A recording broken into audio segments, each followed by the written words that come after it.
धन्यवाद माननीय अध्यक्ष महोदय।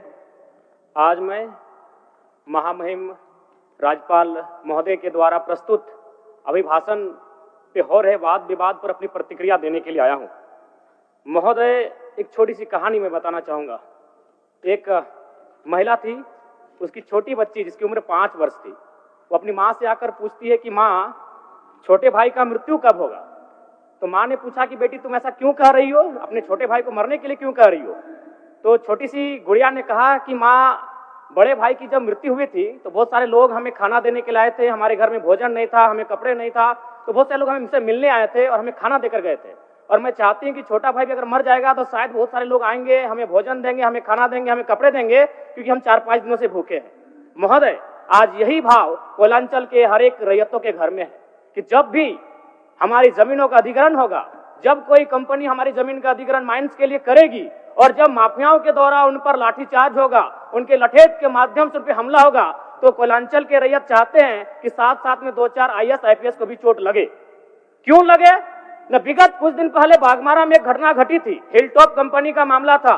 DSP महोदय घायल हुए थे, सरकार ने वीडियो कॉल से बात किया था, सरकार ने उस मामले को संज्ञान में लिया था, लेकिन ठीक उसके कुछ दिन बाद सिंदरी के सुरंगा में फिर एक घटना घटती है। इस बार महिलाओं को सड़क पे दौड़ा दौड़ा कर पीटा गया, उनकी साड़ियों को फाड़ा गया, उनके कान की बालियों को नोच कर छीन लिया गया, लेकिन न FIR होता है न कार्रवाई होती है। महोदय, इसी प्रकार से आज एक मामला संज्ञान में आया है। मैं सदन को सचेत करना चाहूंगा, ये मामला मांडू का है। महोदय, मांडू के प्रभावित गांव बसंतपुर, पचड़ा, कोतरे, बालमहुआ, हुरदाग, रहवान, पचमो, इचाकडी, बरगैया, ठोठाटा, लइयो, दनिया, यहाँ एक कंपनी है। उस कंपनी का नाम है पावर मेक लिमिटेड और उसकी सहयोगी कंपनी अमर इंडिया लिमिटेड। इनके माध्यम से खनन का कार्य होना है। अध्यक्ष महोदय, विगत 2-3 दिनों से लगभग 500 की संख्या में महिलाएं धरने पर बैठी हैं। ये मामला मैं सरकार को आपके माध्यम से संज्ञान में देना चाहता हूं। अगर सरकार संवेदनशील है, क्योंकि लॉ एंड ऑर्डर की बात करती है, ये सामाजिक न्याय की बात करती है, विधि कानून की बात करती है, तो भारतीय संविधान आर्टिकल 14 कानून के समय सबको बराबरी की बात करता है। एक DSP घायल हुए, आपने लॉ एंड ऑर्डर को हाथ में लिया, DIG IG ने मार्च किया, DSP ने संज्ञान में लिया, DC घटनास्थल पर गई, लेकिन जब ग्रामीणों को पीटा जाता है, जब ग्रामीणों की जमीनों को जबरन लिया जाता है, कानून अपनी प्रतिक्रिया क्यों नहीं देता? अध्यक्ष महोदय, इसलिए मैं एक गंभीर मामला आपके संज्ञान में देना चाहता हूं।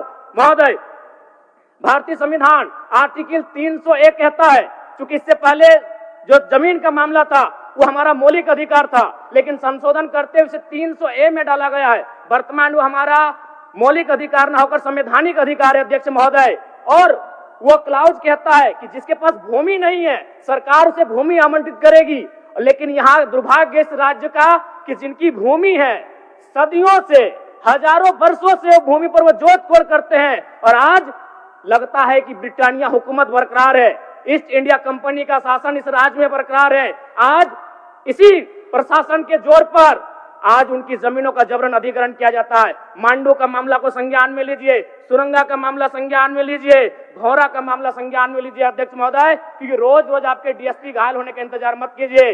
विधि के समक्ष अगर सब बराबर हैं तो रैयतों को भी जान जाती है, रैयतों को भी चोट लगता है। इस मामले को संज्ञान में लेंगे। महोदय, मैं आगे कहना चाहूंगा, अभी वरिष्ठ नेता ने कहा लॉ एंड ऑर्डर, मैं मानता हूं कि लॉ एंड ऑर्डर आपका है, लेकिन कहां है अध्यक्ष महोदय?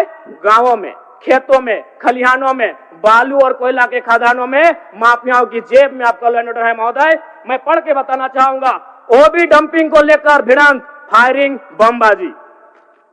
रेती जमीन पर ओबी डंप किए जाने को लेकर पहले भी हो चुका है संघर्ष, चले थे गोली बम, मामला जीनागोड़ा का। देव प्रभा आउटसोर्सिंग के समर्थकों व ग्रामीणों में झड़प, पत्थरबाजी व फायरिंग, तीसरा थानेदार का हाथ टूटा। अचानक बमबाजी व फायरिंग से मची भगदड़, पुलिस की मौजूदगी में एक दूसरे पर पत्थर बरसाते लोग। मैंने कहा लॉ एंड ऑर्डर है अध्यक्ष महोदय, कहाँ? गांवों में, खेतों में, खलिहानों में, कोयला के खदानों में, माफियाओं की जेब में। अध्यक्ष महोदय, मामले को गंभीरता पूर्वक संज्ञान में लीजिए। अध्यक्ष महोदय, फिलहाल मांडू के मैंने जिन गांवों का नाम जिक्र किया है, अभी भी 500 महिलाएं धरने पर बैठी। अध्यक्ष महोदय, अगर सरकार इस मामले को गंभीरता पूर्वक नहीं लेती अध्यक्ष महोदय, तो बागमारा और झरिया जैसी घटनाएं मांडू में घटित होने में देर नहीं लगी। अध्यक्ष महोदय, इसलिए मैं चाहता हूं कि इस मामले को आप संज्ञान में ले।